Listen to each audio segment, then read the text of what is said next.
beautiful, children, just beautiful. Your caroling is going to add a great deal to our Christmas pageant. Who else is in the pageant, Mrs. White? Oh, a great many people. You see, different groups of children whose parents came here from other countries are going to show us some of the ways Christmas is celebrated in other lands and where some of our Christmas customs and traditions come from. Like where the idea of the Christmas tree comes from? That's right. And the star on top. That's the Star of Bethlehem, isn't it? Yes, it is. It stands for the star that guided the wise men to the stable where Jesus was born. Who invented the Christmas tree? Well, why don't you all sit down and rest for a while, and I'll tell you all about it.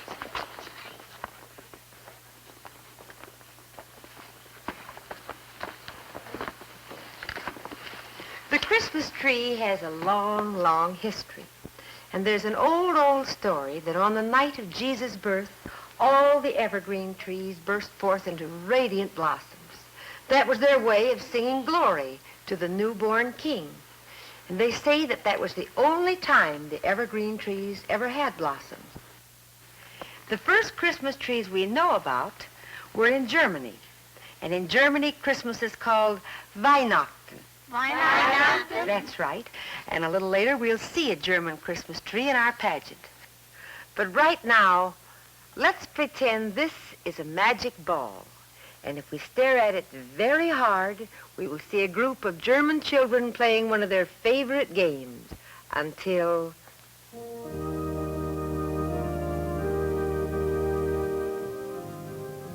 Yes, here's the Christmas tree, and everyone will help decorate it. Trees were first decorated with apples and paper flowers and gilded nuts. But now the German people use all sorts of gay ornaments, just as we do.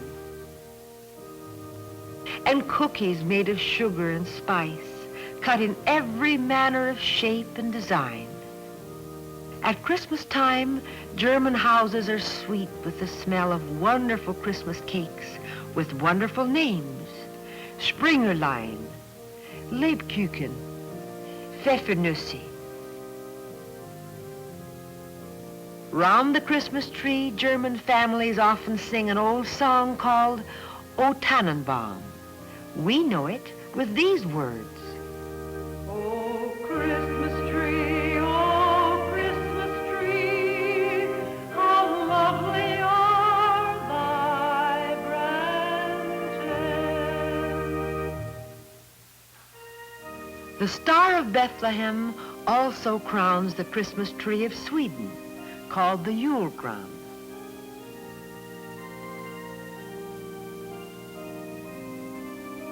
In our pageant, a family of Swedish origin will show us how the Christmas season in Sweden begins on December 13th, on Lucia-dagen, which means St. Lucia's Day. St. Lucia wears a crown of evergreen branches and candles, which are symbols of Christmas the world around. The evergreen stands for the everlasting gift of life brought by Christ, and the candle stands for our faith in him. Since ancient times, long before Christ was born, there have been feasts and celebrations at this time of year called Yuletide, which means turning time, the time when the days start growing longer. From such ancient tradition comes the celebration in honor of St. Lucia, who symbolizes the light of the Christmas season with its renewal of faith, hope, and love.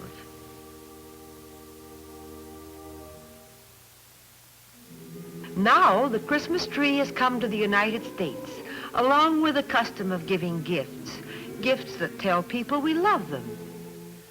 And the children, if they're good boys and girls, and they are all sure they're good, hang up their stockings from the mantle, or somewhere else if they have no mantle.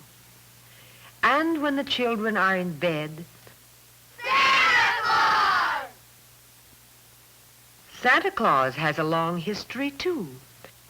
A man named St. Nicholas actually lived 1,600 years ago. He was a bishop of the Christian church in Asia Minor, and he was very generous, giving gifts and money to people in need. Many people believed that he dropped purses of money down the chimney, so they hung up stockings to catch them. Saint Nicholas became the patron saint of children. The Dutch people pronounced his name Saint Nicolaas, and this was the name they brought with them when they settled in New York. And here, the name became Santa Claus. Santa Claus is part of the fun of Christmas, for Christmas is a happy time of the year. Yes. And we express our happiness in many ways.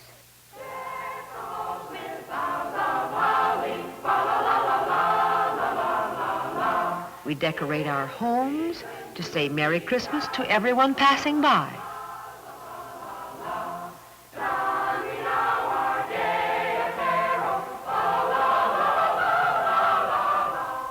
Our stores are decorated with the familiar Christmas scenes so that even in the hustle and bustle of our Christmas shopping, we can remember the real joy of that first Christmas long ago. At school, we're busy making Christmas cards, continuing a custom that began 100 years ago when an artist in England decorated the holiday letters he was sending his friends.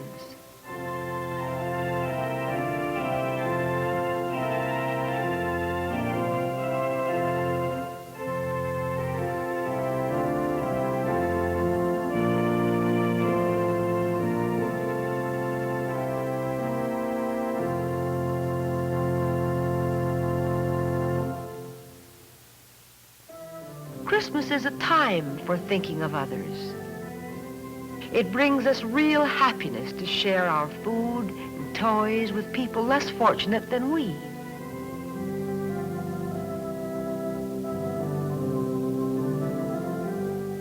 At church school, we may decorate a mitten tree with mittens the girls and boys have brought to send to children in foreign lands.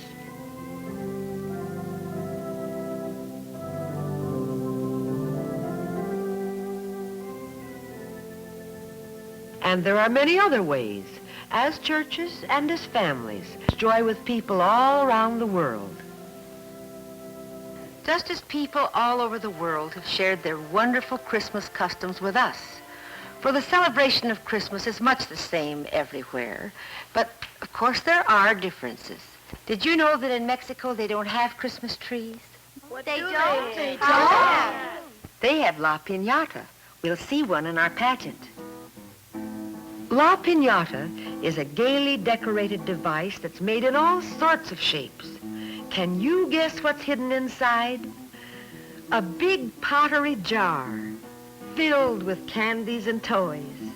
On Christmas Eve, the children take turns trying to break it open.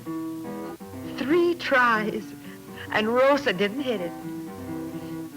Maybe Manuel will be the one to break it.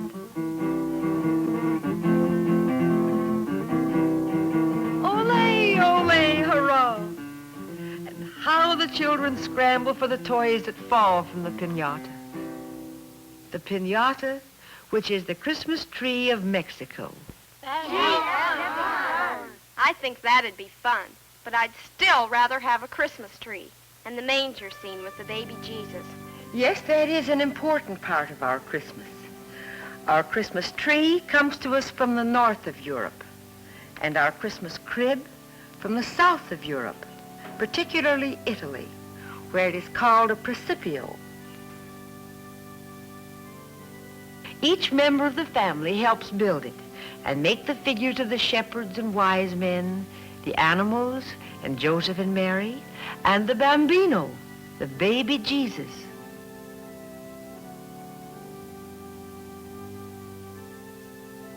It was in Italy 750 years ago that St. Francis of Assisi made the first scene of the nativity, and standing around it, his followers sang the first Christmas carols.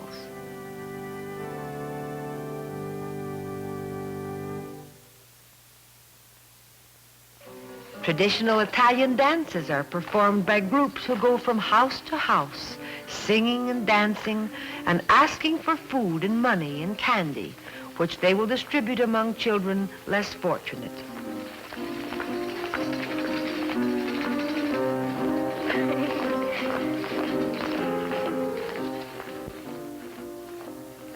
Yes, joy is everywhere at Christmas. And so our pageant is to show us some of the joyous customs and traditions which have come to us from other lands. But that's not all, for as Christianity has spread throughout the world, so has the celebration of Christmas. And so the last scene in our pageant will give us a picture of Christmas far away in China. In China, Christmas is called Shundanjia, which means the Holy Birth Festival. And this is how Chinese children present the story of the Holy Birth. Here are the shepherds who heard the good tidings of great joy about the birth of Christ and journeyed to Bethlehem to honor the babe wrapped in swaddling clothes lying in a manger.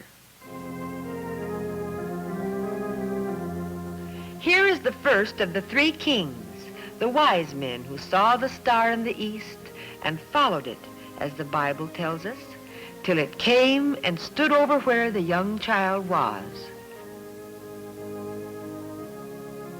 And when the wise men saw the young child with Mary, his mother, they fell down and worshipped him. And when they had opened their treasures, they presented unto him gifts, gold and frankincense and myrrh.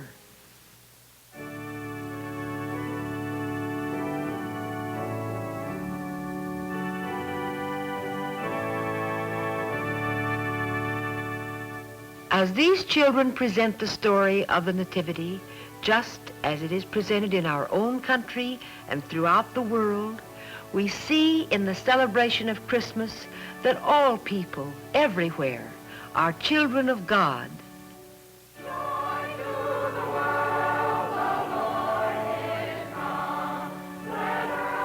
Whether we carry a lantern or a candle as a symbol of our faith, we are joining with our brothers around the world when we rejoice in the miracle of Christmas.